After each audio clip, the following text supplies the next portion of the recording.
আসসালামু আলাইকুম, নমস্কার বন্ধুরা। আজকে আমি আপনাদেরকে স্কুল আঁকানো শেখাবো। প্রথমে নিচের দিকে এইভাবে লম্বা একটা আঁচ দিয়ে নেবেন। তারপর এখানে ছোট্ট করে দুই পাশে দুইটা আঁচ দিয়ে নেবেন। ছোট্ট করে দুই পাশে দুইটা আঁচ দিয়ে নেবেন। তারপর ছোটো আঁচের মাঝখান থেকে এইভাবে লম্বা করে একটা আঁচ দিয়ে নেবেন উপর দিকে। উপর দিকে লম্বা করে একটা আঁচ দিয়ে তারপর দুইটা লাগিয়ে দেন। দুই পাশে 1 সেন্টিমিটার করে বাড়িয়ে দিতে হবে। এই একটু বাড়িয়ে দিয়ে তারপর মিডল পয়েন্ট সিলেক্ট করে নিতে হবে, উপরে নিয়ে এইভাবে দুইটা লাগিয়ে দেন। দেখেন কম সময়ের ভিতরে সুন্দর একটা স্কুলের দৃশ্য ছবি হয়ে যাবে, স্কুল ঘরের দৃশ্য হয়ে যাবে। স্কুল ঘরের ছবি আমি কম সময়ের ভিতরে আঁকবো। তারপর এই পাশে সমভাবে দুইটা রেখা টেনে দেন। তারপর এখান থেকে একটু ছোট করে নিচেরটাতে একটু ছোট করে উপরেরটা দিয়ে দেন, সমভাবে দিতে হবে এভাবে। তারপর দুইটা এভাবে সংযোগ করে দেন, এটার সাথে এটা সংযোগ করে নিচের এটার সাথে এটা মিলিয়ে দেন। সহজে একটা স্কুল ঘরের দৃশ্য আমি এঁকে আপনাদেরকে দেখাবো। আপনারা শিখতে পারবেন এবং আপনাদের ছোটো বাচ্চাদেরকেও শেখাতে পারবেন। তো মনোযোগ দিয়ে দেখবেন ভিডিওটা। এভাবে হয়ে গেল। এখন আমি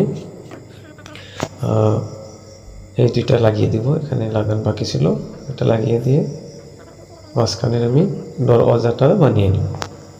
তবে দুই পাশে দুইটা আঁচ দিয়ে দেন। তারপর একটু ছোটো হয়েছে, এটা সমানভাবে নিতে হবে।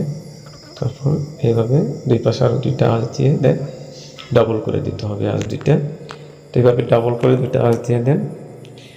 তারপর এইটার সাথে মিলিয়ে দিয়ে মাঝখানে একটা দাগ দিয়ে দিতে হবে। দেখেন সুন্দর দরজা হয়ে গেল। তারপরে নিচের এদিকে এইটা করে দেন,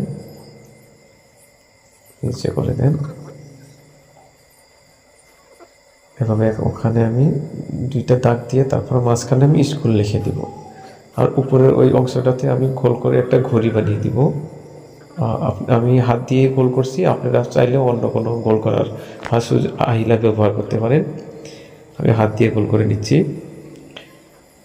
এইভাবে হয়ে গেল। এখন আমি মাঝের অংশটাতে আমি স্কুল লিখে দেব। স্কুল লিখে দেওয়ার আগে আমি দুই পাশে দুইটা গাছের ছাপ নিয়ে নিব।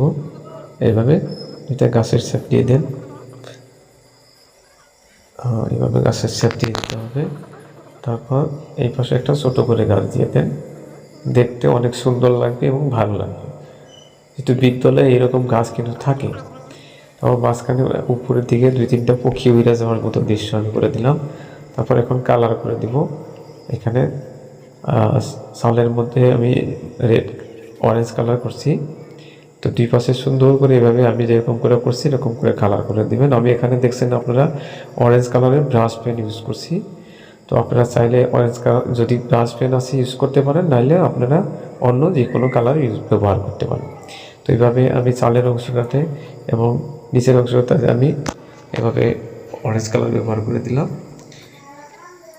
তো বন্ধুরা, অরেঞ্জ কালার ব্যবহারের কাজ শেষ হয়ে গেল।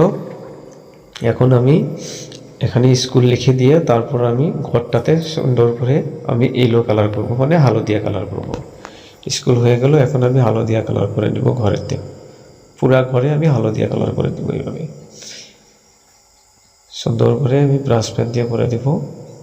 তো লক্ষ্য করুন, কম সময়ের ভিতরে কালারও করা হয়ে যাবে, বেশি সময় লাগবে না। লক্ষ্য করুন, কালার করা হয়ে গেল। এক সাইড বাকি আছে, এখানেও আমি লাহে ধীরে করে দেব। দরজাতেও আমি ইয়েলো কালার করে দেবো, হলদিয়া কালারটা করে দেব। তো করে দিলাম দরজাতে হলদিয়া কালার। আর এখন আমি ঘড়িটাতে এখানে ঘড়িতেও আমি করে দিলাম পিঙ্ক কালারটা। তারপর স্কুলের ওখানে আমি কালারটা করে দিই। হয়ে গেল। এখন আমি কি করব, আকাশের অংশটাতে একটু হালকা করে আমি ব্লু কালার, নীলা কালারটা করে দিব। এইভাবে সহজে আপনারা করে দেবেন। আমি আকাশের অংশটাতে অ্যাডজাস্ট করার জন্য আমি কি করছি দেখলেন, নীলা কালার পিস্টেল কালার ব্যবহার করছি। আর গাছের অংশটাতে পিস্টেল কালার ব্যবহার করছি। গাছের উপরের অংশ দিয়ে আমি লাইট গ্রিনটা ব্যবহার করলাম। তারপর এই স্কুলের যেটা ফিল্ড আছে সামনের, এখানে আমি উপরের অংশটাতে লাইট গ্রিন ব্যবহার করে নিচে অংশে আমি একটু নীলা কালার ব্যবহার করে দেবো। নীলা কালার ব্যবহার করার পর ওখানে আমি লাইট গ্রিনটা ব্যবহার করলে কালারটা ডিপ হয়ে যাবে, ডিপ হয়ে যাবে। এভাবে দেখেন ডিপ গ্রিনের মতো হয়ে গেল একটা অংশ, আর একটা অংশ লাইট পড়েছে। তো বন্ধুরা এইভাবে আপনারা সুন্দর করে কালার করবেন। আমি এখানে ব্রাশ পেনটা ইউজ করি নি এই জন্যে যে ব্রাশ পেনটা এইভাবে কালারটা মিলিয়ে অ্যাডজাস্ট করাটা মুশকিল। তো এইভাবে আমি পিস্টেল কালার দিয়ে অ্যাডজাস্ট করে নিলাম কালারটা, আর খয়েরি কালার করে দিলাম আমি গাছের অংশটাতে ব্রাশ পেন দিয়ে। তো বন্ধুরা দেখেন সুন্দর একটা দৃশ্য প্রায় হয়ে গেল। তো বন্ধুরা এখন আমি রাস্তাটাতে এখানে আমি সিলভার কালার করে দেব, পাকা রাস্তার যেরকম দেখতে লাগে ওই রকম যাতে লাগে, তার জন্য আমি এখানে সিলভার কালার করে নিলাম। তো দেখেন এখন আমি হাত দিয়ে একটু কালারটা অ্যাডজাস্ট করে নিলাম। এখন বন্ধুরা আমার এখানে খিড়কি দেওয়া বাকি ছিল, আমি ভুলে গিয়েছিলাম অ্যাকচুয়ালি খিড়কি দিতে। তো এখন আমি এখানে খিড়কিটা দিয়ে নেব সুন্দর করে এইভাবে, যেহেতু 4টা খিড়কি আমি একসঙ্গে বানাবো। তো এইভাবে একসঙ্গে আমি 4টা খিড়কি বানিয়ে নেব। এইভাবে লাগিয়ে দেন। দৃশ্যটা প্রায় এখন উপরের অংশ দিয়ে সমভাবে এইরকম করে 4টাতে আঁচ দিয়ে দেন, তারপর মাঝখান দিয়ে একটা করে আঁচ দিয়ে দেন। দেখেন সুন্দর হয়ে গেল। এখন আমি খিড়কিতে ব্লু কালার ব্যবহার করব। আপনারা জানেন ব্লু কালার ব্যবহার করলে আলো দেওয়ার সাথে এটা গ্রিন হয়ে যায়। দেখেন বন্ধুরা দৃশ্য সম্পূর্ণ হয়ে গেল। ভিডিওটা কেমন লাগলো আমাদেরকে কমেন্ট করে জানাবেন। ভালো লাগলে লাইক কমেন্ট শেয়ার করবেন। ফেসবুকে দেখলে ফলো করবেন, ইউটিউবে দেখলে সাবস্ক্রাইব করবেন। ধন্যবাদ সবাই।